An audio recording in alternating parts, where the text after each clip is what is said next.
Chandu the Magician.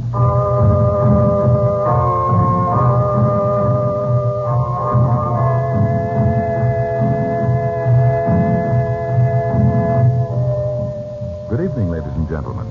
We present for your enjoyment Chandu the Magician. Before our drama starts, we would like to ask you a question. Had you noticed, perhaps, how difficult it was to buy White King in the years we've just passed through? There were other kinds of soaps on grocers' shelves, often in abundance, but seemingly so little White King. Well, White King is made largely from precious nut and vegetable oils. These were scarce. We couldn't begin to fill demand for our soap, and we wouldn't sacrifice quality. The ladies who are our customers are intelligent people.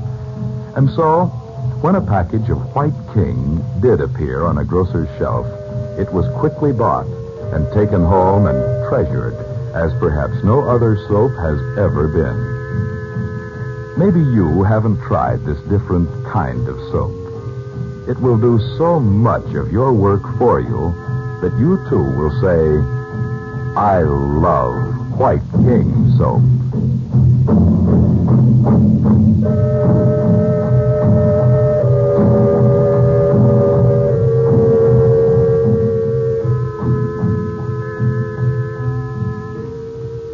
Frank Chandler, known in the Far East as Chandu the Magician, has learned of an unknown menace to his widowed sister, Dorothy Regent, and her 2 children in America.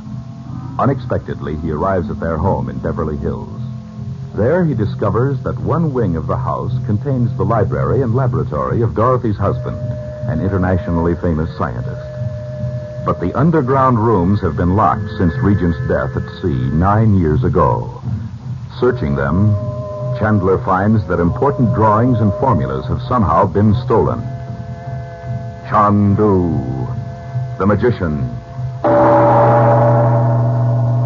Don't look like that, Mother. You couldn't help it. Oh, yes, I could. I could have destroyed everything in here years ago. But no. I just turned the key on it and left it. All those dangerous secrets for someone to find. Well, there's no use wringing your hands about it now, Mom. Well, let's go back upstairs and call the police. And tell them what, Bob? Why, tell them we've had a burglar. But we have no idea what he took. A sheet of paper or a set of blueprints? We don't even know when the man got in here. Frank, there's nothing we can do, is there?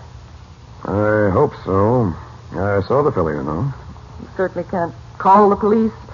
Tell them you saw the man in a crystal ball away over in India. Well, this isn't a matter for the police, Dorothy. Look here, let's give this up for tonight. We found out that I was correct in thinking something was wrong here. That letter of Daddy's sounds as if he was making an atomic bomb or something. Oh, Betty, don't. I'm sorry about this, Dot. It would have been hard enough for you to walk in on all of Robert's things, even if we found nothing wrong. Come along, we'll leave the rest of it tomorrow.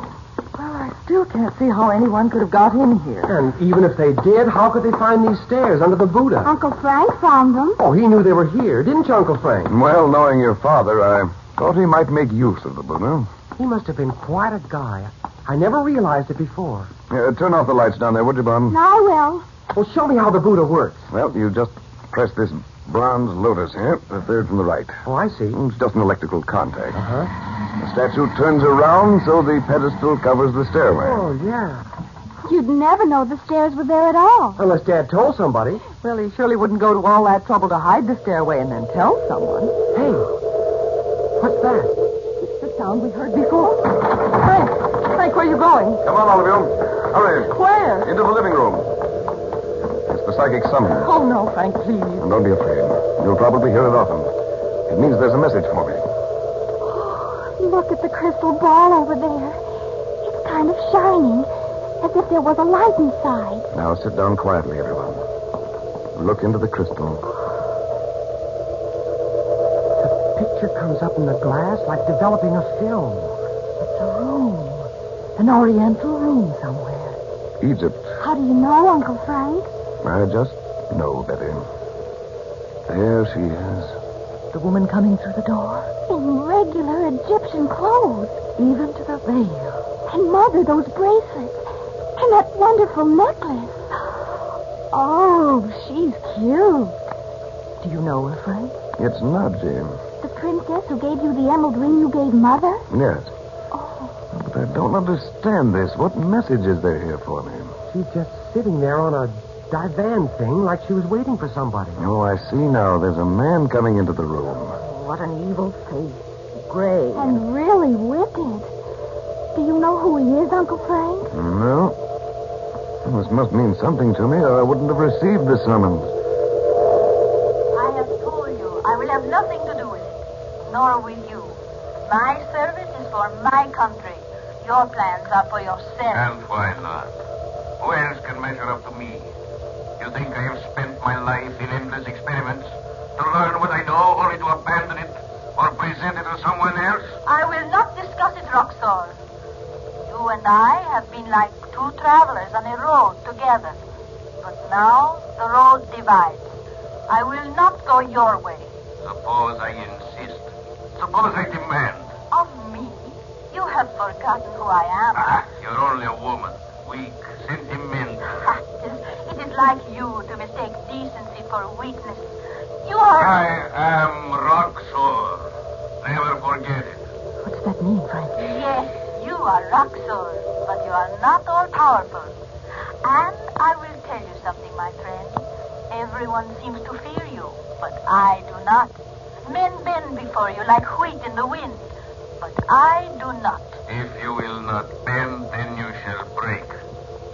You think you can stand in my way now? Whoever has, think. Perhaps seeing for Richmond, the Chaumas, Vanderhoff, they won't stand up.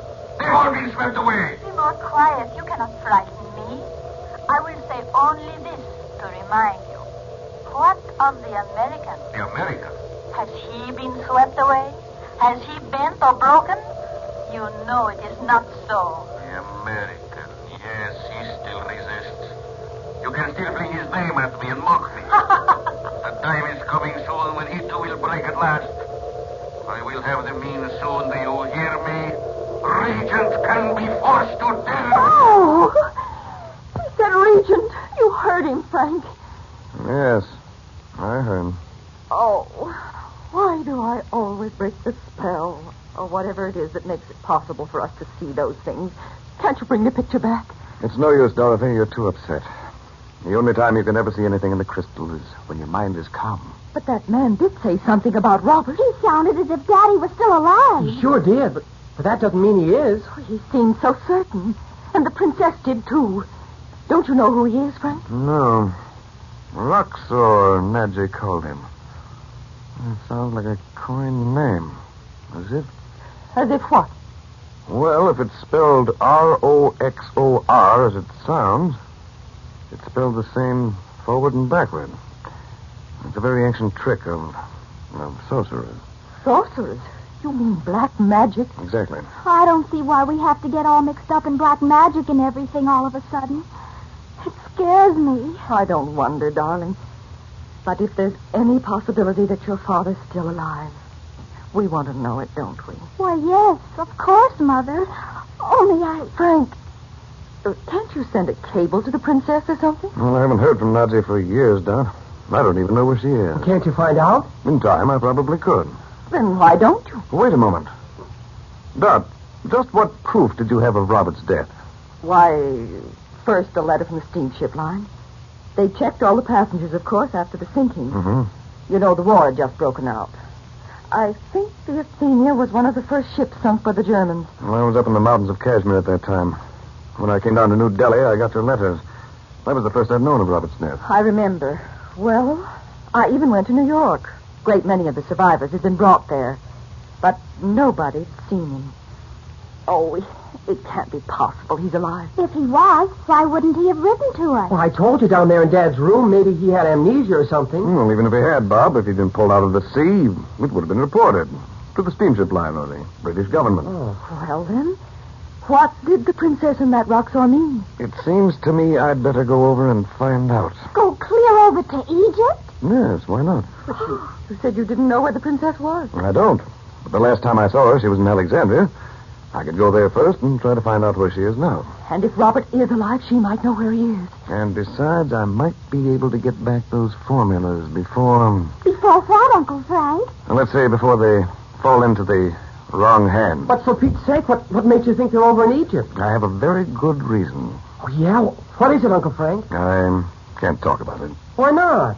Someday, perhaps, Mom. I wish we could go with you, but I suppose it's out of the question. Why, not at all. Honest? Could we really, Mother? School is out now, so there's no reason why we shouldn't if Uncle Frank wants to bother with us. Oh, I hope you're not kidding. About a thing like this? Frank, you know how it would be sitting here and wondering every moment whether you'd had any word of Robert or if he's really alive and maybe ill somewhere. I think you're quite right. Then first thing in the morning we'll call about reservations. And see about passports. Oh, that'll take a while, won't it? Not necessarily. And don't worry about reservations, Dad. What? The way bookings are now? We may not need them. Gee, are you going to charter a plane just for us, Uncle Frank? I don't think so, Betty. We may need faster transportation than that, you know. Frank Chandler, do you mean some sort of this magic of yours? I didn't say that, Dorothy. You certainly implied it, and I don't know that I like it. Well, then let's say no more about it tonight. You had enough talk of the occult for one evening. But I want to know what you mean. All I mean is, if it's necessary for us to be somewhere else, well, that's the way it will be. You sound so serious. And you look as if you thought I were out of my mind. Well, I don't know what to think. You've read of people who have become involved in mysticism and presently white can't sane. Is that it? Well, yes, it is. Don't be afraid, Dan. I know perfectly well why I was permitted to learn the things I have. And I may need every power I can command before we're through with this business. I see that now. Rather. And here, Betty and I thought you turned out to be a square making with dribble glasses for Oh, laughs. keep still, Bob. You thought what? For once, I'm glad to hear that kind of talk. It sounds so normal. Come now, all of you. We're going to bed, and no more talk of magic or mystery tonight. Oh, I'm much too excited to go to sleep. Even if you thought you'd wake up in Egypt? Frank, please. All right. Listen, Dot. First, we go upstairs. I'll turn out the lights when I come up. No, you don't, Uncle Frank. I heard it, too. Heard what? A noise out there in the garden. Oh, there it is again. Turn off the lights, Bob, quick. How do you like that? A guy with a turban on his head. Just outside the window. I bet he heard everything we said. Uncle Frank, be careful. Stay where you are, all of you. Come on, I'll have to catch him, Uncle Frank. No, stay here, Bob. Let him go. I know who he is. And now he knows we all saw him. Oh, for heaven's sake, call the police, Frank. We don't need them, Dot. But this settles it. We'll have to leave here at once.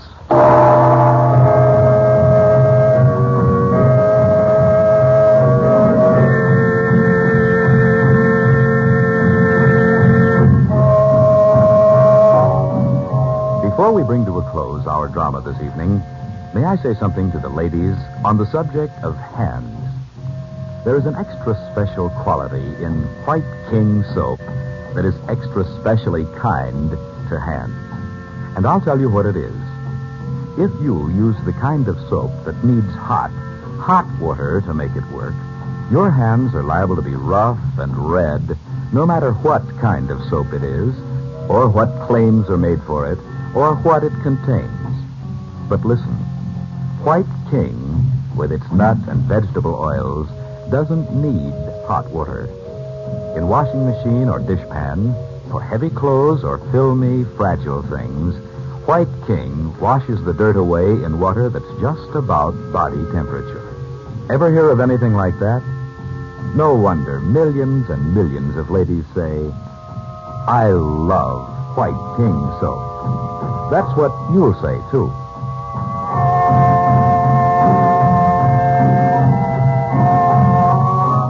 Chandu the Magician is produced and directed by Cyril Umbrister. The makers of White King invite you to listen tomorrow at this time when the story resumes. Chandu the Magician. This is the Mutual Don Lee Broadcasting System.